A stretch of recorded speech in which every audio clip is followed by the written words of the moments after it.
I am very pleased to be the one to introduce Alan Guelzo. It's just a great pleasure.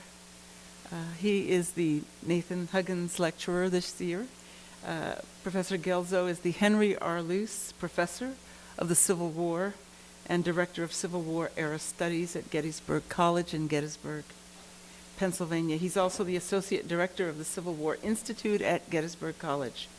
He holds the M.A. and Ph.D. in history from the University of Pennsylvania. He was a fellow of the Charles Warren Center here at Harvard in 1994-95. He was the William Garwood Visiting Professor in the Department of Politics at Princeton in 2010-2011. Alan Guelzo is the author of many books. I will name only a few. I must tell you, however, that he is as fascinating a writer on the subject of religion and theology. He writes on the subject of new divinity and splits in the Episcopal Church of the 19th century, and he is just as fascinating a writer on those subjects as he is on the subject of Abraham Lincoln and the Civil War. His writings include Edwards on the Will, A Century of American Philosophical Debate, which was published in 1989, and for another book, For the Union of Evangelical Christendom, The Irony of the Reformed Episcopalians, which was published in 1994. His book, Abraham Lincoln, Redeemer President, was published in 1999, and it won the Lincoln Prize and the Abraham Lincoln Institute Prize in 2000. In 2003, his article, Defending Emancipation, Abraham Lincoln and the Conkling Letter, August 1963, won the John T. Hubble Prize of the journal Civil War History, and it won it for the best article of the year. My favorite article, and it wasn't even in the list, is the article in the Journal of the Abraham Lincoln Association in 2000, and it's entitled Come-Outers and Community Men, Abraham Lincoln and the Idea of Community in 19th Century America. In this article, it's really an expansive article. He looks at the idea of community from John Winthrop in Puritan, Massachusetts, to Robert Bella and our own Michael Sandel. So therefore, community today. And it's a meditation on the dilemma of the way Americans, and I'll quote him, define, exalt, and alternately mourn the idea of community in American life. And Guelzo tells us that Lincoln was a bit too unsociable to be in the communitarian tradition. I just love this. Since we're waiting for people, I'll just read a little bit. So I see people coming in, but he's always, Alan Guelzo's always praised for a variety of things, but one is the timing with which he uses and the particular emotion he uses with a quote. So this is how the early part of this article on come-outers and community. He has a quote from Abraham Lincoln, and Lincoln is saying about Springfield, "Here I have lived a quarter of a century and have passed from a young to an old man. Here my children have been born, and one is buried. I now leave, not knowing when or whether ever I may return, with a task before me greater than that which rested upon Washington." And you know which Washington he was talking about. But well known, and this is what Guelzo says after that moving quote, well known and kindly and affectionate words these were, but he says that what people don't realize is that Lincoln was never to return. And then he goes on to talk about, this wonderful spirit that Lincoln had toward community. But when he talks about Lincoln in the article, he's really telling you about how absolutely unsociable this man was. He wasn't really a guy who was befriending everybody. He was most at home, I think you said, in the Eighth Circuit, and it was one other place where he was at home, but it wasn't like with the fellas, so to speak. It's really a great article. I'd advise you to read it. His other work, he has done the Emancipation Proclamation, The End of Slavery in America, which was published in 2004. In 2008, he published Lincoln and Douglas, The Debates That Defined America, a book about the Lincoln-Douglas debates of 1858. Very timely to think about debates right now. And in 2009, his collection of essays, Abraham Lincoln as a Man of Ideas, came out. And this year, 2012, Oxford University Press is scheduled to publish his history of the Civil War, and that's entitled Fateful Lightning, a New History of the Civil War and Reconstruction. His articles have appeared in scholarly journals, but they've also appeared in the Washington Post, the Los Angeles Times, the Christian Science Monitor, the Wall Street Journal. He has been featured on NPR, Weekend Edition. He has been on the Jon Stewart Show, Brian Lamb's Book Notes. So let's now hear from Allen Guelzo. We anxiously await your talk. Man ain't nothing but a man. The anti-slavery world of Abraham Lincoln. Thank you. Thank you.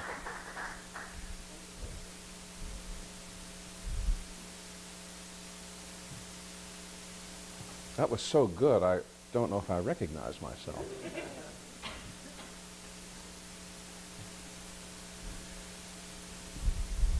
I do not believe in the anti-slavery of Abraham Lincoln, because he is on the side of this slave power of which I am speaking, that has possession of the federal government. Now, 2 years ago, I went through the state of Illinois for the purpose of getting signers to a petition asking the legislature to repeal the testimony law so as to permit colored men to testify against white men. I went to prominent Republicans, and among others to Abraham Lincoln and Lyman Trumbull, and neither of them dared to sign that petition to give me the right to testify in a court of justice. If we sent our children to school, Abraham Lincoln would lick them out in the name of republicanism and anti-slavery.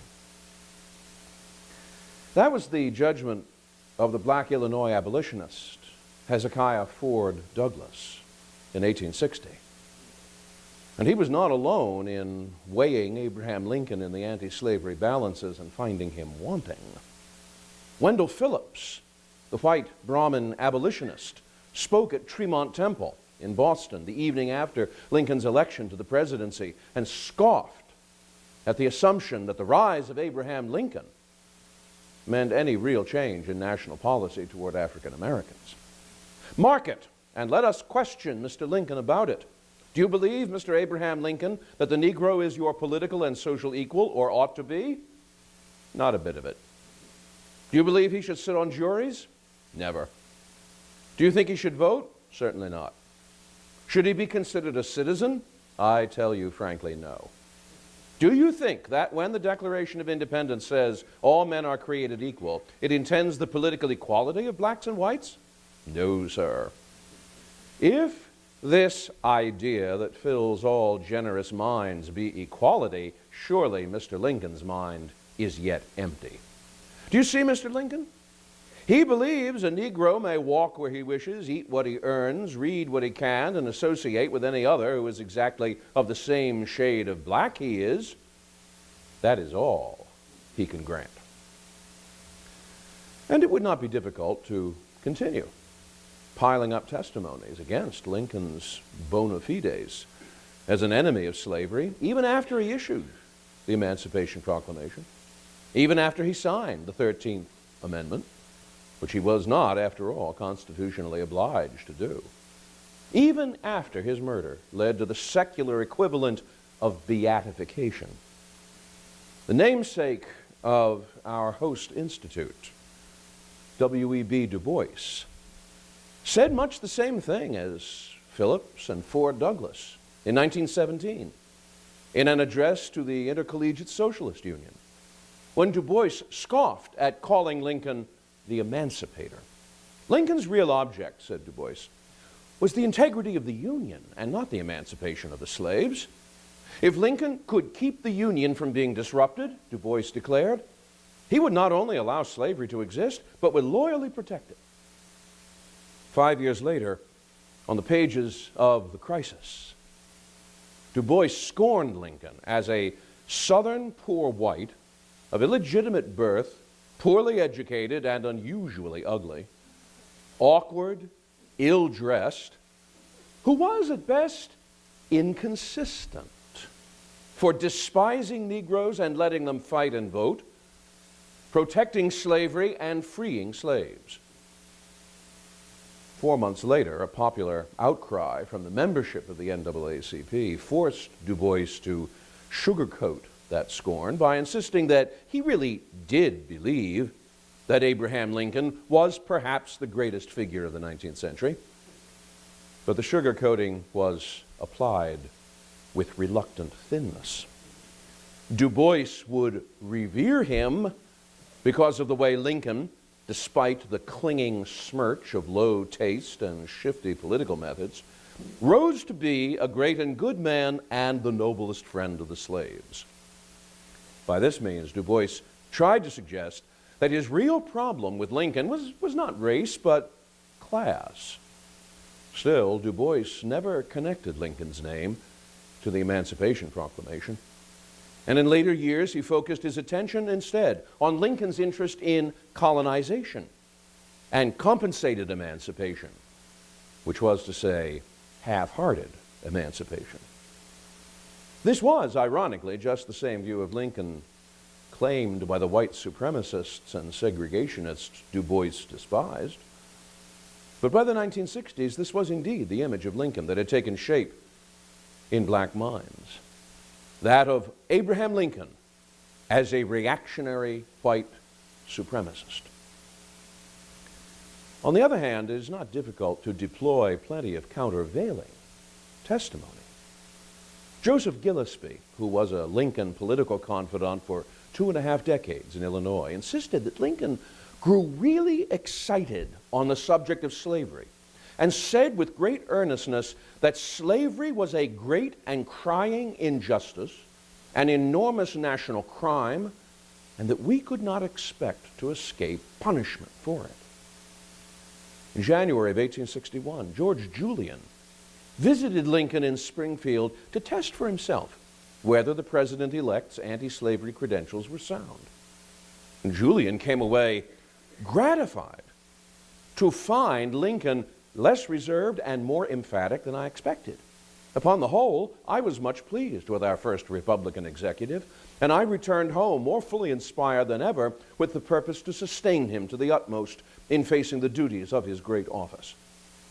Salmon Chase, the renowned Attorney General for fugitive slaves, also tested Lincoln on a visit to Springfield and came away satisfied that all I hear of Lincoln implies confidence.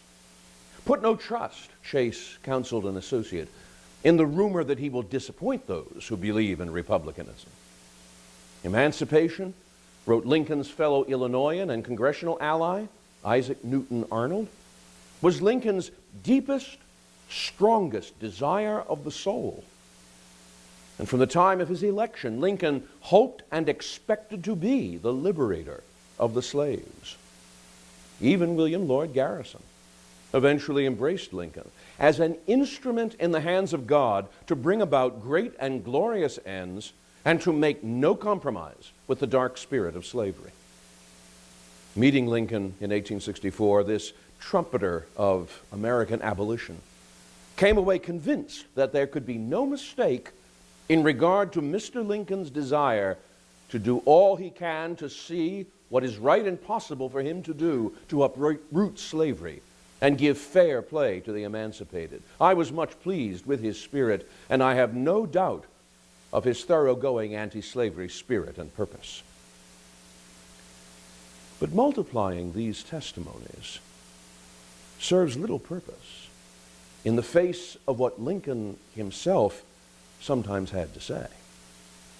As often as he repeated his hostility to slavery, from his earliest declaration on the floor of the Illinois State Legislature in 1837 that slavery constituted both injustice and bad policy. Through his repeated asseverations in the 1850s that I hate it because of the monstrous injustice of slavery itself, to his public declaration for Albert G. Hodges in 1864 that I am naturally anti-slavery and that if slavery is not wrong, nothing is wrong.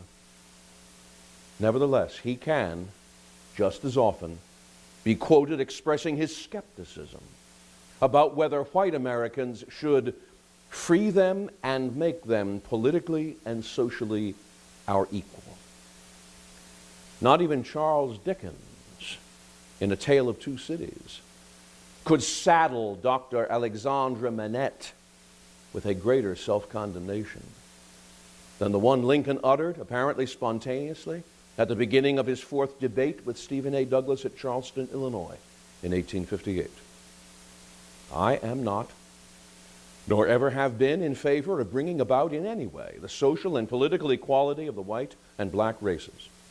That I am not, nor ever have been, in favor of making voters or jurors of Negroes, nor of qualifying them to hold office, nor to intermarry with white people.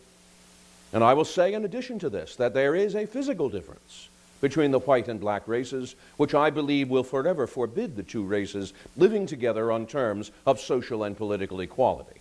And inasmuch as they cannot so live, while they do remain together, there must be the position of superior and inferior.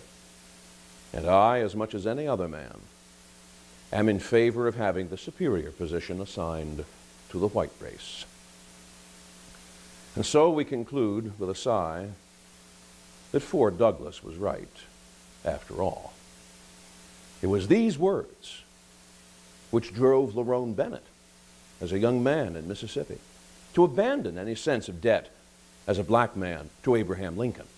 I was just absolutely shocked, Bennett told Brian Lamb in 2000, because I find it difficult to understand how people could say this man was the greatest apostle of brotherhood in the United States of America. I suspect, however, that Bennett's shock was accompanied by a measure of relief. As children, we admire our parents as the greatest and best human beings who ever tread the earth. As adolescents and adults, with independent identities to maintain, our estimate is more measured. And though adolescence tends to be more harsh in its judgments than adulthood, we still shift a little uncomfortably to think that we are our father's sons, or that they all turn out like their mothers. In a noteworthy essay on why he could not enter into the celebrations of Juneteenth, John McWhorter complained, "I just can't wrap my head around celebrating the fact that someone else freed my ancestors, much less that freedom happened partly as the result of whites making other whites see the error of their ways. I'm always more interested in what we did rather than what somebody did to us." To come of age, in a world come of age, is to put away childish things. And not always because we have outgrown them, or because they never were anything but childish, but because we must, because we're obliged to be adults. It is also pointless to attempt, as we are often prone to do in moments of sentimental weakness, a reversal to which we have not given free assent. But we are also obliged, if truth has any meaning, to separate the struggle to come of age from apologetics, if only in the interest of our own epistemological self-awareness. There is no good reason to doubt the sincerity of Abraham Lincoln's declarations of hatred for slavery. Fundamental to all of his notions of political life was the American Declaration of Independence, and within that, its announcement that all men are created equal. This was the fundamental proposition to which he believed the American Republic was dedicated, held sacred by all and thought to include all. It was the standard maxim for free society, the stumbling block which, no matter how imperfectly developed at any given time, was still sufficient in itself to ruin the plans of all those who in after times might seek to turn a free people back into the hateful paths of despotism. But in what respect were all men created equal? I think the authors of that noble instrument did not intend to declare all men equal in all respects, Lincoln explained in 1857. They did not say that all were equal in color, size, intellect, moral developments, or social capacity, any more than we could imagine that equality demands today in the spirit of Kurt Vonnegut's Harrison Bergeron, that we pursue a state not only equal before God and the law, but equal every which way. But the authors of the Declaration, as far as Lincoln was concerned, did lay out with tolerable distinctness in what respects they did consider all men created equal. Equal in certain inalienable rights, among which are life, liberty, and the pursuit of happiness. This they said, and this they meant. What Lincoln would probably have to explain to us, for whom the notion of inalienable rights is inalienably remote, is this: every human being, universally, is born into this world with certain physical attributes and certain moral attributes. Moral attributes which are as inalterable and essential to any worthwhile definition of humanity as a trunk is to an elephant or a crest to a blue jay.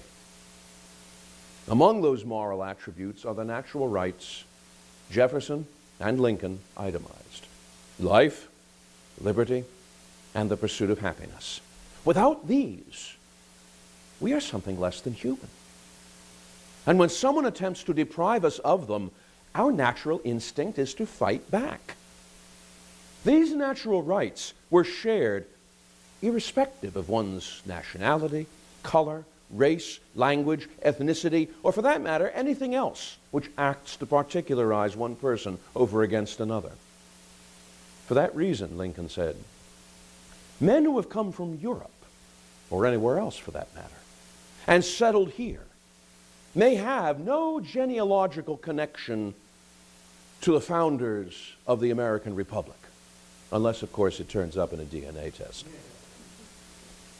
But when they look through that old Declaration of Independence, they find that those old men say that we hold these truths to be self-evident, that all men are created equal, and at that moment, they feel that that moral sentiment taught in that day evidences their relation to those men, that it is the father of all moral principle in them, and that they have a right to claim it as though they were blood of the blood and flesh of the flesh of the men who wrote that declaration, and so they are. In fact, the instinctive recognition of natural right embraced more than just the human race. Lincoln said, all feel and understand it, even down to the brutes and creeping insects. Even the ant, who has toiled and dragged a crumb to his nest, will furiously defend the fruit of his labor against whatever robber assails him. How more natural was it then for the black slave to know how constantly that he is wronged by slavery. In systematic fashion, slavery robbed the slave of liberty by robbing him of the most elementary of rights, which was agency. When the white man governs himself, that is self-government, said Lincoln. That, in fact, summed up all of Lincoln's understanding of liberal democracy itself. On the other hand, when he governs himself and also governs another man without that other's consent, that is despotism. Hence, if the Negro is a man, why then my ancient faith teaches me that all men are created equal, and that there can be no moral right in connection with one man's making a slave of another. Of course, slaveholders might counter with the argument that a black slave really was not human at all. but instead some entirely different or subordinate species. But if that were the case, Lincoln said, it was certainly passing strange that there should be 400,000 free Negroes in the United States, worth, at the slaveholder's own evaluation, near $2 million. Who in their right mind would allow $2 million worth of horses, cattle, or sheep, $2 million worth of any other kind of property, running about without an owner? Yet there are 400,000 free blacks running about without masters. And why? Because they are men. Because they can be free. Because they are not things. They have mind, feeling, souls, family affections, hopes, joys, sorrows, something that made them more than hogs or horses. Simply by showing themselves capable of liberty, black men, by their liberty, show that they are the natural equals of every other man in creation and therefore deserve liberty and not slavery. Slavery next robbed the slave of the pursuit of happiness because it extinguished any hope on the part of the slave of self-betterment. The condition of the Negro slave in America, wrote Lincoln in 1855, is, simply by virtue of being a slave, as fixed and hopeless of change for the better as that of the lost souls of the finally impenitent. Just as no proposition moved Lincoln's political mind more than Jefferson's proposition of inalienable rights, no prospect moved Lincoln's economic mind more than what Gabor Boret has called the right to rise.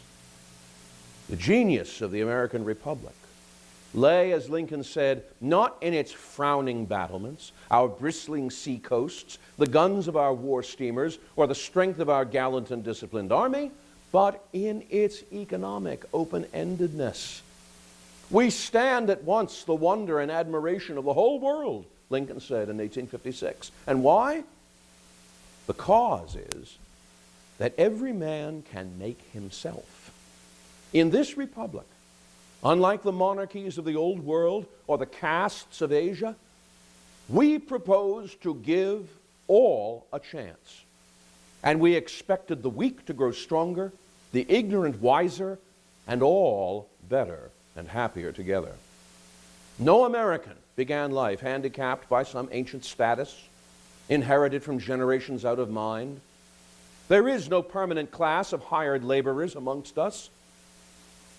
Lincoln himself was not ashamed to confess that 25 years ago I was a hired laborer, mauling rails at work on a flatboat, just what might happen to any poor man's son. So when one starts poor, as most do in the race of life, the principal virtue of a free society is that he knows he can better his condition. He knows that there is no fixed condition of labor for his whole life. He can acquire property as fast as he can, get wealthy, and enjoy an equal chance to get rich with everybody else. The pursuit of happiness impelled Lincoln to want every man to have the chance, and as he added in 1860, I believe a black man is entitled to it, in which he can better his condition, when he may look forward and hope to be a hired laborer this year and the next, work for himself, and finally, to hire men to work for him. At its ultimate extension, slavery robbed the slave of life. First, by stripping him of everything his life had produced, and, if the master so willed, killing him at the first sign of rebellion. I confess I hate to see the poor creatures hunted down and caught and carried back to their stripes and unrewarded toils. As he told his lifelong friend Joshua Speed in 1855, slavery's power over the lives of its victims was a continual torment to me, and I see something like it every time I touch the Ohio or any other slave border, and not the least of which was the unspoken possibility that being carried back to slavery was only the beginning of the slave's torments. Death haunted Lincoln's dreams, his presidency, his family, even his occasional stabs at poetry, and always his policies. I reckon there never was a man raised in the country on a farm that ever grew up with such an aversion to bloodshed as I have, Lincoln told Illinois Congressman Henry Bromwell. And yet I've had more questions of life and death to settle in 4 years than all the men who ever sat in this chair put together. In the shadow of slavery, Lincoln knew that even a free black man, in 1837 it was a mulatto man by the name of McIntosh in St. Louis, could be seized in the street, dragged to the suburbs of the city, chained to a tree, and actually burned to death, and all within a single hour from the time he had been attending to his own business and at peace with the world. Taken together, these multiple violations of natural law, of life, of liberty, of the pursuit of happiness, were more than enough, and should have been, to drive Lincoln into anti-slavery activism in the 1850s and make him the first anti-slavery president. The problem with our apprehension of Lincoln's anti-slavery is that he seems to have gone about it in what we would regard as a bafflingly obtuse fashion. There is, to begin with, almost no concern with slavery as a matter of race. We could, in fact, read a great deal of Lincoln's comments and speeches on slavery, even the Emancipation Proclamation, without having any notion that the slaves he was proposing to emancipate were black, or that American slavery had always been, almost exclusively, a matter of enslaving the members of one race. His description of the continual torment imposed by the sight of the poor creatures hunted down and caught and carried back to their stripes is almost the only description in the 8 volumes which make up Lincoln's collected writings, which approaches empathy for the slave as black. Slavery for Lincoln was a political and economic problem before it was a racial one. And there were moments when it seemed as though his determination to end slavery was a determination to end it as a threat to white people. He was forthright in claiming that the Declaration of Independence, this charter of freedom, applied to the slave as well as to ourselves. But the real danger posed by slavery's defenders was that the class of arguments put forward to batter down that idea are also calculated to break down the very idea of a free government, even for white men. Slaveholders, in their greedy chase to make profit of the Negro, angered Lincoln, not out of sympathy for the Negro, but because that chase would lead them to cancel and tear to pieces even the white man's Charter of Freedom. His opposition to the expansion of slavery into the Western territories, which became his principal brief against slavery in the 1850s, was in practice more racially exclusive than slavery, since he was quite frank in stating that he wanted slavery banned from the territories because we want them for the homes of free white people. This they cannot be to any considerable extent if slavery shall be planted within them. And not only free white Americans, the territories had to be restricted for free settlement as an outlet for free white people everywhere, the world over. Nor was Lincoln articulating a view considered in any way unusual, even among the most advanced abolitionists. James Ashley, who would be the floor leader responsible for managing the 13th Amendment through the House of Representatives, was happy to claim in 1860 that it is the purpose and mission of the Republican Party to provide a way for the final separation of the two races. The policy of the Republican Party is, by an ultimate separation of the two races, to secure the liberty and happiness of both. But if we are struck by Lincoln's lack of racial empathy, we are also looking at the wrong man for expressions of empathy on almost any subject. This was a man, as William Henry Herndon warned Joseph Gillespie, whose great good common sense came to him not through his judgments, but through his reasoning. Some men get this common sense, as it were, by inspiration, catch it by lightning. Not so Lincoln. Lincoln's common sense came through his brain and not through his soul. Lincoln had an almost Vulcan preoccupation with logic, a shrinking from romantic sensibility that reminds us more of the 18th than the 19th century. It is thought by some men that Mr. Lincoln was a very warm-hearted man, spontaneous and impulsive, reflected Herndon. This is not the exact truth. On a day-to-day basis, said Herndon, Lincoln was not a very social man. He was not spontaneous in his feelings, was, as some said, rather cold. In his 14 years of law practice with Lincoln, Herndon came to see Lincoln as a man with relatively no imagination and no fancy, and purely logical, whose perceptions were slow, cold, precise, and exact, and who followed his conclusions to the ultimate end, though the world perished. It would be, as Lincoln himself said, a happy day when all appetites controlled, all passions subdued, all matters subjected, mind, all conquering mind, shall live and move, the monarch of the world. Chilly as this devotion to reason seems to us, it may lose some of its less forbidding aspect when we remember that romantic empathy of the sort that wept over Uncle Tom and little Eva also invented the vast sludge of pseudo-scientific racism which abounded in the 19th century. The racism of organic nationalism, of folk tales and Teutonic forests, of Aryan blood and sacred soil.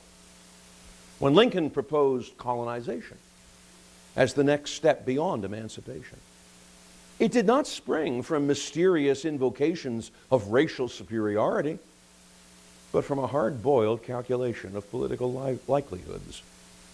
Your race is suffering, in my judgment, the greatest wrong inflicted on any people, he said to a delegation of African-American clergy whom he brought to the White House in August 1862, which by itself may have been the most remarkable admission any president had ever made on the subject of race up till that time, and for a long time after. Nor did Lincoln rise from that in defense or excuse of white people. I do not know how much attachment you may have toward our race. It does not strike me that you have the greatest reason to love them. In the world of romantic enthusiasm, Lincoln might well have been advised to move ahead with emancipation without impeaching his proclamation over discussions of colonization, and let white people chew their carpets as they liked, so long as justice was done. But Lincoln was wary of enthusiasm, and especially enthusiasm which responded to the racial challenge of emancipation with the prescription fiat justitia ruat caelum, do right though the heavens fall. Years before, Lincoln rejected the idea that people should do their duty and leave the consequences to God as merely an excuse for taking a course that they were not able to maintain by fair and full judgment. If there was no place in political morality for judgment, we might as well be made without intellect. Consequently, he would not merely take up the pen to emancipate without, at the same time, counting the political cost. Even when you cease to be slaves, Lincoln advised the African-American pastors, you are yet far removed from being placed on an equality with the white race. And he had very little authority to do anything about that. There was no metaphysics to this. And so he did not propose to discuss this, but to present it as a fact with which we have to deal. Hence, they should consider colonization. Lincoln's whole life said his longtime legal associate Leonard Swett, was a calculation of the law of forces and ultimate results. The forces might be unjust, and everyone might know that they were unjust. But there they were. The world to him, said Leonard Swett, was a question of cause and effect. He believed the results to which certain causes tended would surely follow. He did not believe that those results could be materially hastened or impeded. His whole political history, especially since the agitation of the slavery question, has been based upon this theory. But by that very line of thinking, race was for Lincoln a fundamentally irrational consideration. It was true that he could not alter it if I would, that it is a fact lodged in American cultural perceptions. But, curiously, it was also a fact which he told the pastor's delegation, about which we all think and feel alike, I and you. Lincoln was, after all, the first president to invite black men to a public consultation on race policy, even if their participation was limited to listening to him speak. And it could certainly have given the nickel-plated variety of white supremacists little comfort to learn that Lincoln had welcomed them to the White House, shaking hands very cordially with each one. If he doubted out loud in 1858 the wisdom of bringing about in any way the social and political equality of the white and black races, this was because in Illinois the deck of civil rights had been stacked so high against such an equality, and in a democracy, societies, like it or not, have the right to determine what civil privileges they will confer upon whom. He was not, nor ever have been, in favor of such an equality. What he did not say was that he was inalterably opposed to it ever happening. If there must be the position of superior-inferior, he added, then I, as much as any other man, am in favor of having the superior position assigned to the white race. But he did not exegete that peculiar qualifier as much as any other man. And he would say there is no such necessary conflict. I say that there is room enough for us all to be free. Certainly, in the possession of natural rights, the right to eat the bread without leave of anybody else, which his own hand earns, in that respect, the black man is my equal and the equal of every living man. That was what the Declaration of Independence proclaimed, and he was confident not only that the Declaration of Equality of Natural Rights among all nations is correct, but that no sane man will attempt to deny that the African, upon his own soil, has all the natural rights that instrument vouchsafes to all mankind. On that basis, Lincoln proposed, let us consider, as did John Henry, that a man ain't nothing but a man. Let us, he said, discard all this quibbling about this man and the other man, this race and that race and the other race being inferior, and therefore they must be placed in an inferior position, and unite as one people throughout this land until we shall once more stand up declaring that all men are created equal. Yet, I suspect that not a syllable of Lincoln's pleading persuades anyone today.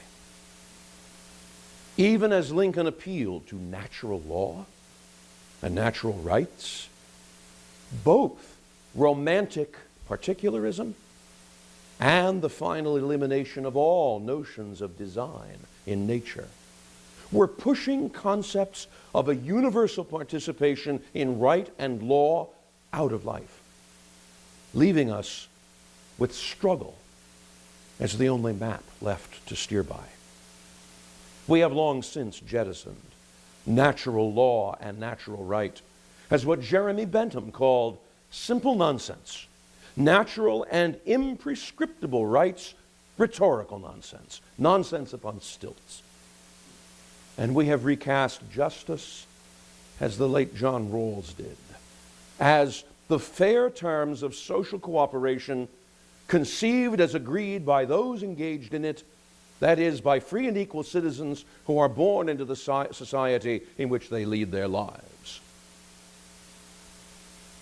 But is this not, in effect, to return us to the position of Stephen A. Douglas's popular sovereignty instead, and to substitute will and power as our pole stars? Perhaps, in a world come of age, this is all we can expect. But there is a third way, and it is that third way that we must consider next. Thank you very much.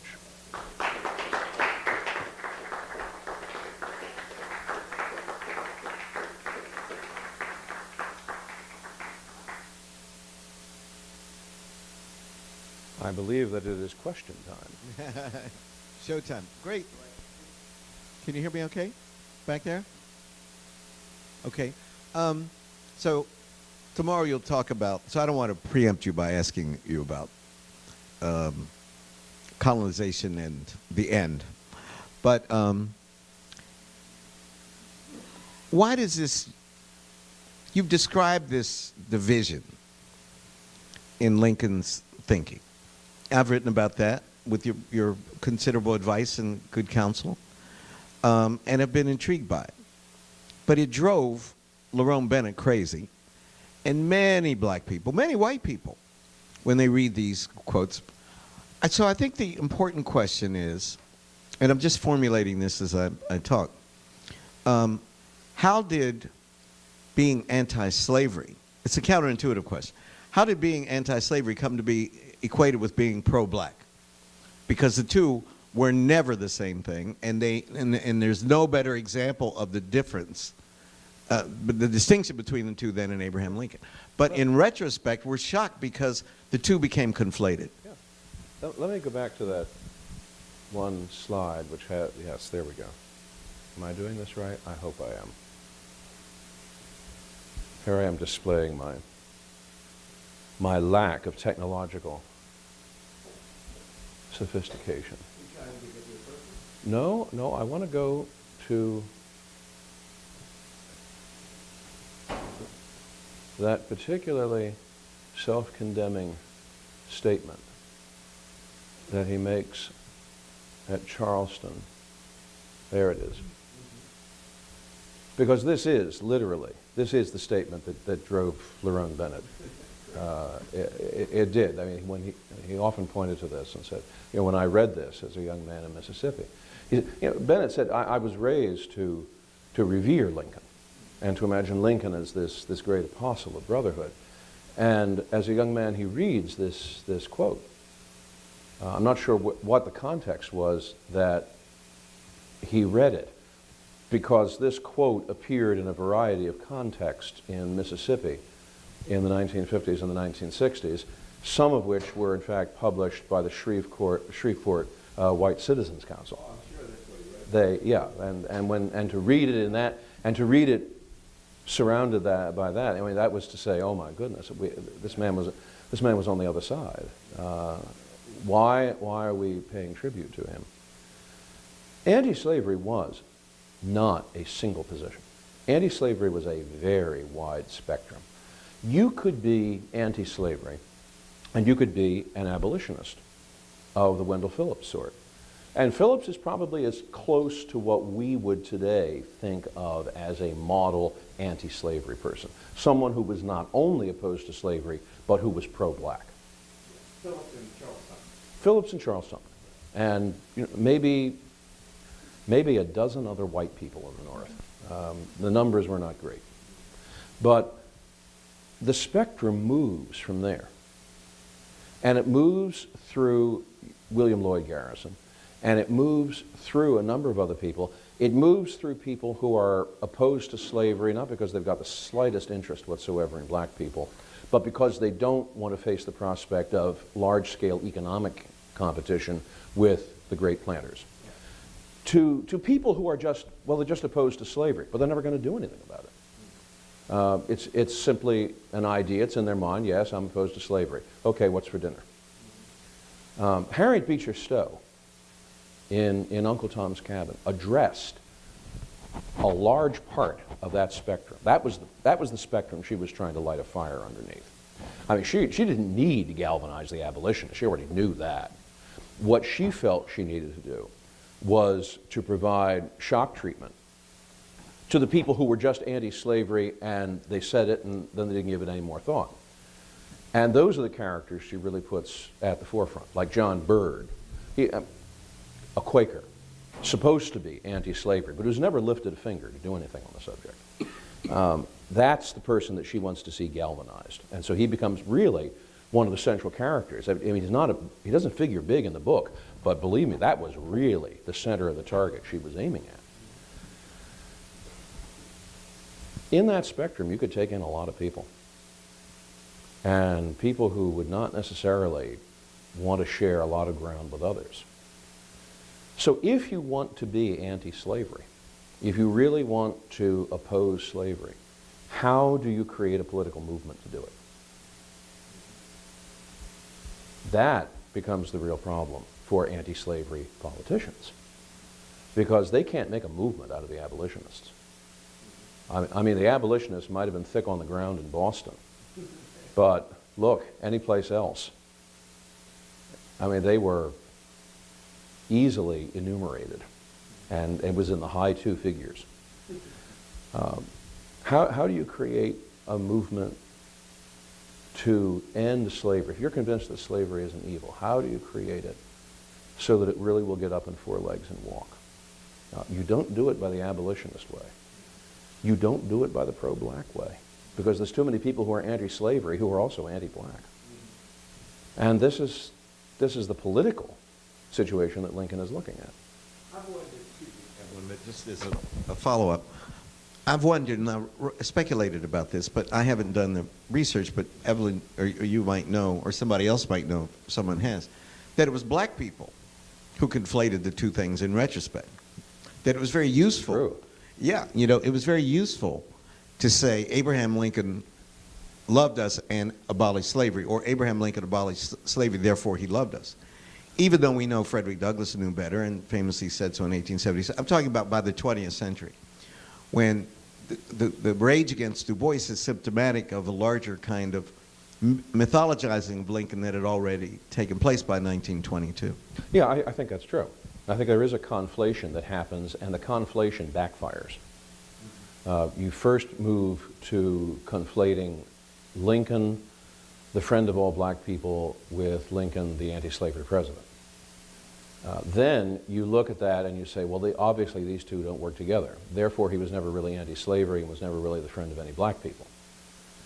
Well, this is a little bit like what Martin Luther talked about when he talked about the man who fell off one side of the donkey, then got back up and fell off the other side of the donkey. And we do that. That's unfortunately, it's a natural human impulse. But the judgment then is based upon the conflation. And this is why, while the conflation works to put a halo around Lincoln in the 19th century, especially for black Americans, it also suggests why in the 20th century the halo suddenly winks off and the horns begin to sprout. Oh, so I had, I guess, two related questions. I forget the speech. It might have been even one of the inaugurals where he says something like, if I had to free all the slaves, yeah, and if I had to keep them all as slave to keep the Union together, I'd do that too. Right. That is exactly the wording that Du Bois is responding to. Mm-hmm. If you had that quote up there again, you'd see that that is the wording. So he comes across as so utterly pragmatic about the Union. But I know from your work you've also used words like prudent for him. And if he's prudent, and and prudent people generally are pragmatic, and he has all these voices, did he ever have any writing or any intimation that what he's doing that doesn't sound as pro-freedom is actually a tactic? In other words, if you were trying to get on the Supreme Court today, you certainly wouldn't really say what you felt because it would never get you on the court. So did he ever have, was there anything where you could see that some of what he's saying about, if I had to do this, I would keep them all enslaved, but to save the Union, if I had to free them, I'd do that too. I mean, did he ever intimate in any way that some of what he was doing was just strategic? I think you used the words once, bit by bit or something like that. If he really saw, as I think I interpreted you once saying that freedom was his goal, and so, he might have had to go through a maze or so to get there, but he never lost sight of that, then he does come across as a pretty good guy. The Greeley letter is probably the second most often referred to element of the indictment. And to read the Greeley letter, sit down and read the Greeley letter, August 19th, or I'm sorry, August 22nd, 1862. It was Greeley's editorial, it was August 19th. When Lincoln sits down and writes his reply to Greeley's editorial, upbraiding him for not doing more, for not enforcing the Second Confiscation Act more aggressively, Lincoln writes back and he says, my policy on slavery is dictated by what will save the Union. If I could free some of the slaves and that saves the Union, okay, I'll do that. If I can free all the slaves and that saves the Union, I'll do that. If I free none of the slaves and that saves the Union, I'll do that too. What I'm doing is about the Union. And you look... 2 days later, he was about to free. Well, yeah. I mean, he's got the Emancipation Proclamation sitting in a pigeonhole in his desk, but he's writing this to Greeley and publishes it in the National... Doesn't send it, in fact, to Greeley's Tribune. He actually sends it to the National Intelligencer in Washington, and they print it. But understand two things. First of all, you weren't going to get to emancipation at all if you didn't get the Union. Because if the Union did not survive, if the Confederacy was successful, the slaves would be in another sovereignty. So you couldn't do anything about it at all. So restoring the Union is the necessary basement for building the house. But I think beyond that, I think you have to step back and look at the Greeley letter and say, here's the President of the United States. Now, mind you, 6 decades have gone by. Election of Thomas Jefferson in 1800 to the election of Lincoln in 1860. No president in that bracket, from Jefferson to James Buchanan, would ever in his right mind have ever dared to hint that he would toy with emancipating any slave at all. Try to think. Franklin Pierce? James Knox Polk? You can't even imagine John Quincy Adams. They would never have imagined the idea that you would, in a public statement by a President of the United States, do as Lincoln does, which is in a sort of casual way. Well, I might free the slaves. I might not free the slaves. I might free some of the slaves. And you can hear the thumps of people clutching their chests and falling on their desks. It was like, how dare he say that? My goodness, who does he think he is? Even to hint that he would do something like that. That's the extraordinary part about the Greeley letter. But I really think that's what gets missed, because it's really who the readership is. Because if it's a black readership, you think maybe he sold you out. If it's the border states, you're scared to death. And if it's the Deep South, you're also scared to death. But the other, and the very last question I really had was about his martyrdom. I think part of the reason black people also have glorified him the way they have is that he died. He was killed. It works because it's not that different from John Kennedy. It's not that John Kennedy was really as great as we thought. Lyndon Johnson did more in the end, but he died, and dying on the sword is very. And what makes it even keener is that he dies without any intimation of where he thought he was going. Absolutely. He never commits this to writing. I mean, again, Lincoln is a ferociously private person. He doesn't unburden himself to anybody. He has no drinking buddies. Okay, there's no David Axelrod. There's no Rahm Emanuel. There's nobody like that in the Lincoln administration. And in fact, his own cabinet was frustrated with him because he would never come into a cabinet meeting and say, all right, well, let's bring up this big issue and everybody, let's get in and have a collegial discussion.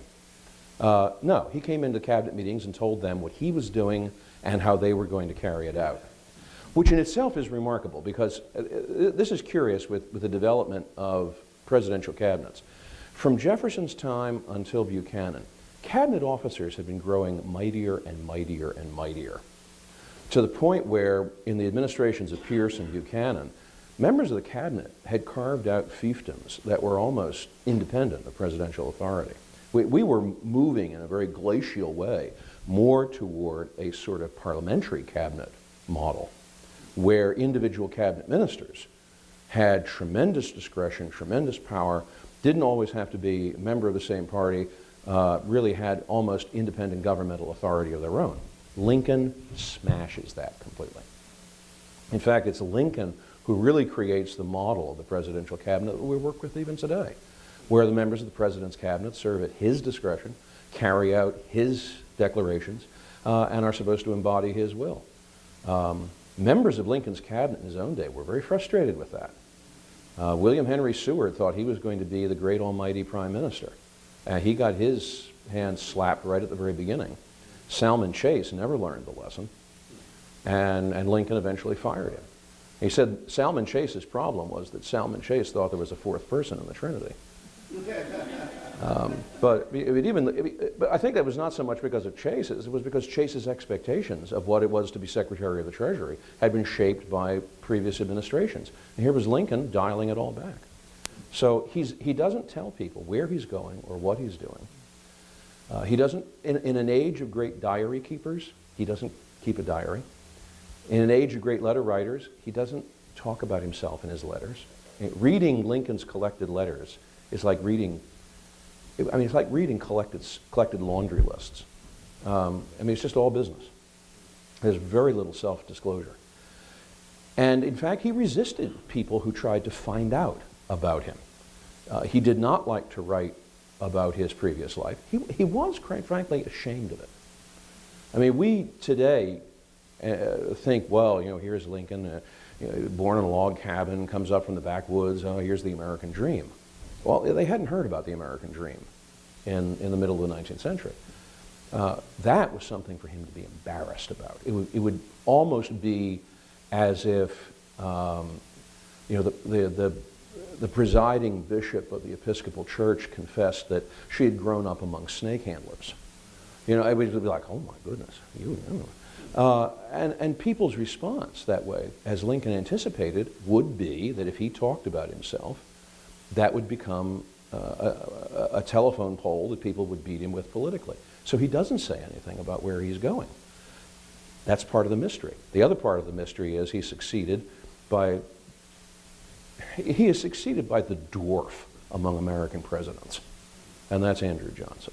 And they don't come much smaller or less well-equipped than Andrew Johnson. And the contrast between Lincoln and Johnson is so great that it's almost irresistible to see Lincoln as Moses up on the mountain and Johnson as Dathan and Abihu down in the valley.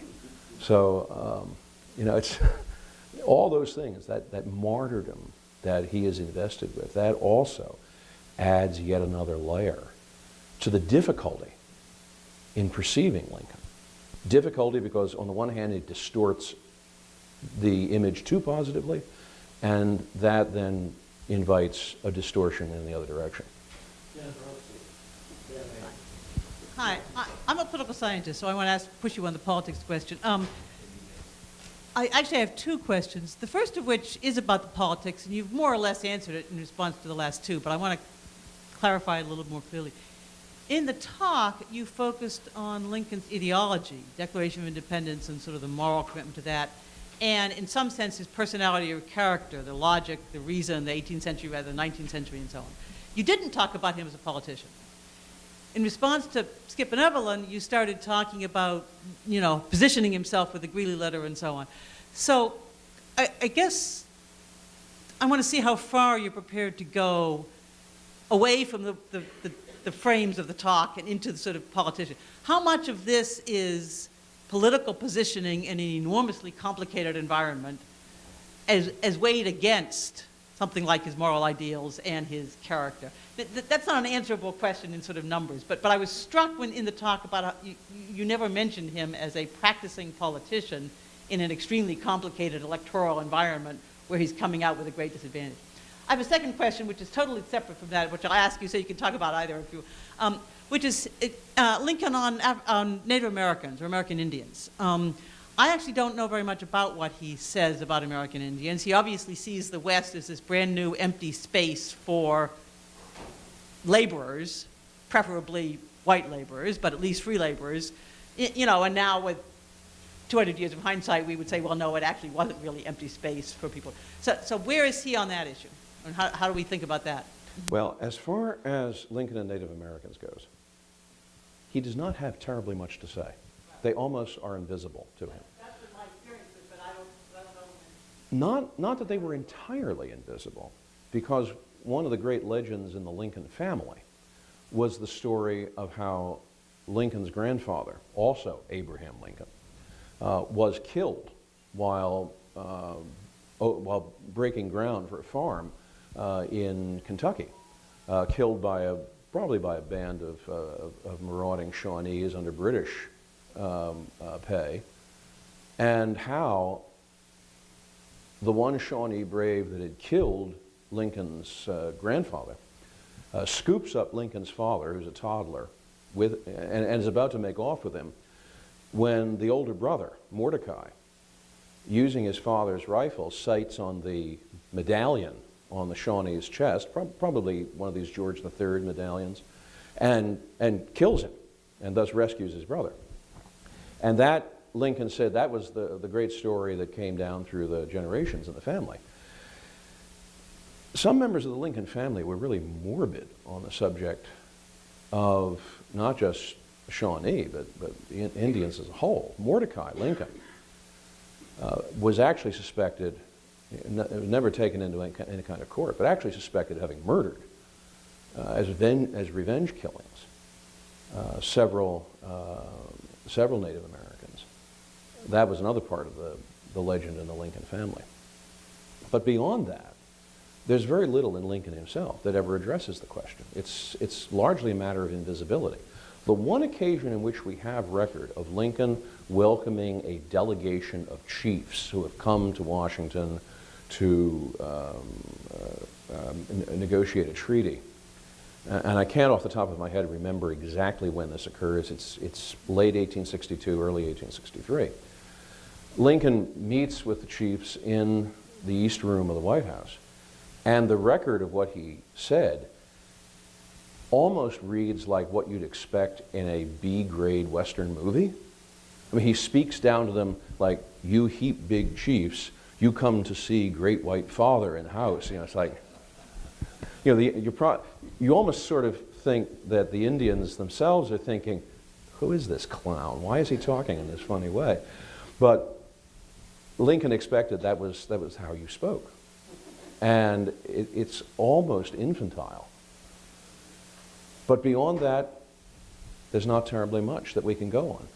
He signed death warrants for several dozen of the Santee Sioux who participated in the Minnesota uprising of 1862. On the other hand, while that is frequently held against Lincoln, he signed the death warrants for those who were demonstrably involved in rape or murder or whatever. He actually pardoned more than 100 others of those who had been indicted as a result of that conflict. But those are bits and pieces. You know, I can't find a coherent theme in any of that. And is it a case where if Lincoln had lived into a second term, he would have had to confront some policy of that sort? That's an open question. Certainly in the times when he is President of the United States, it's not a big deal, at least in terms of what surfaces in his political papers and his presidential papers.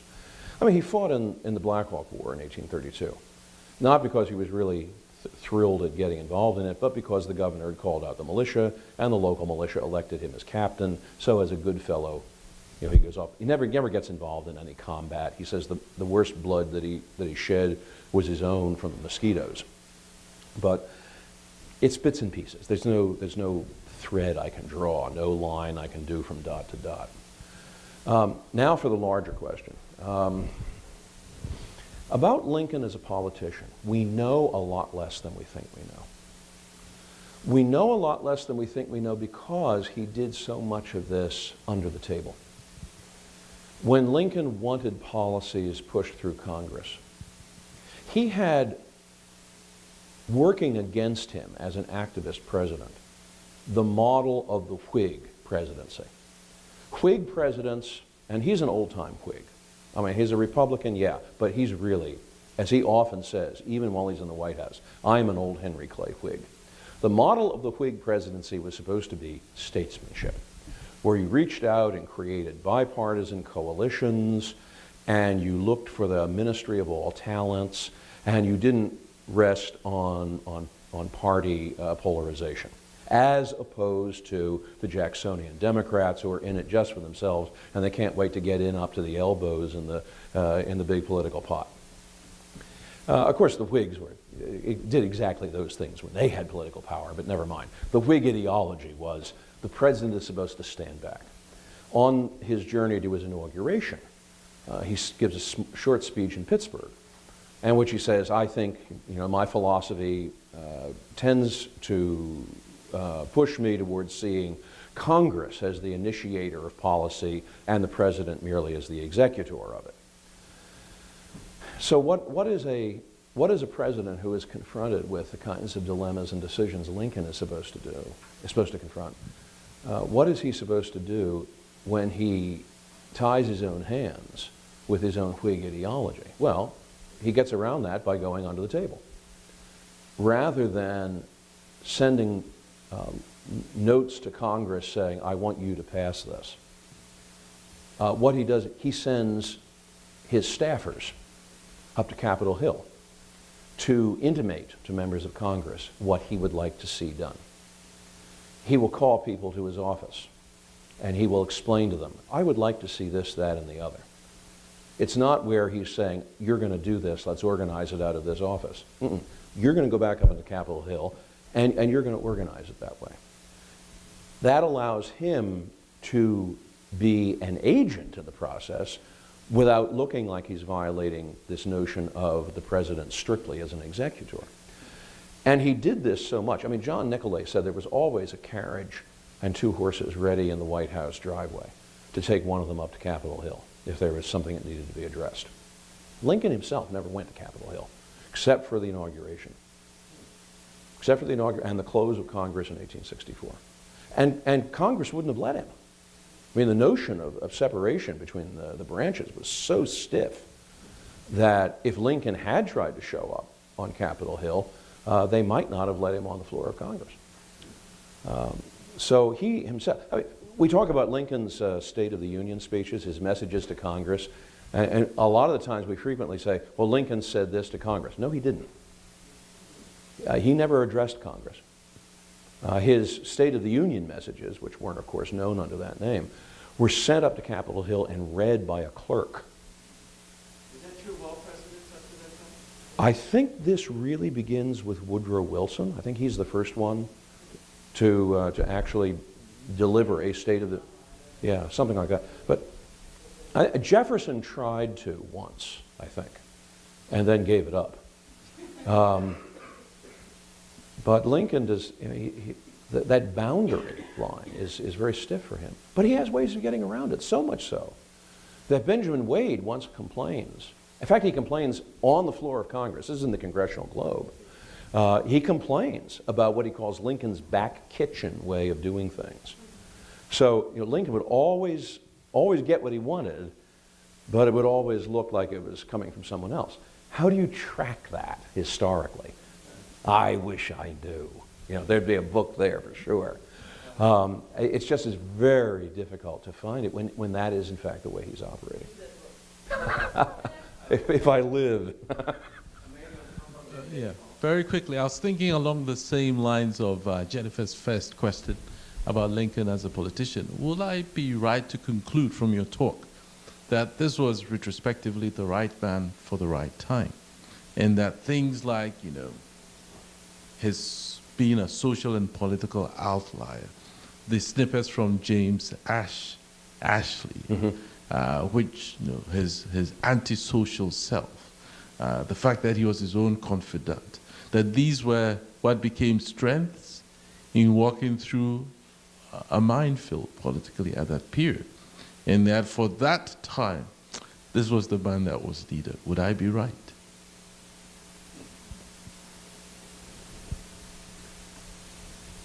I'm loath to lay aside my historian's cap, because that is a judgment that requires the cap of the prophet. And I am not a prophet or the son of a prophet. But usually when I'm asked a question like that, I'll come with an answer of indirection, which is to say, let's consider the alternatives. William Henry Seward is president. Salmon Chase. Stephen A. Douglas.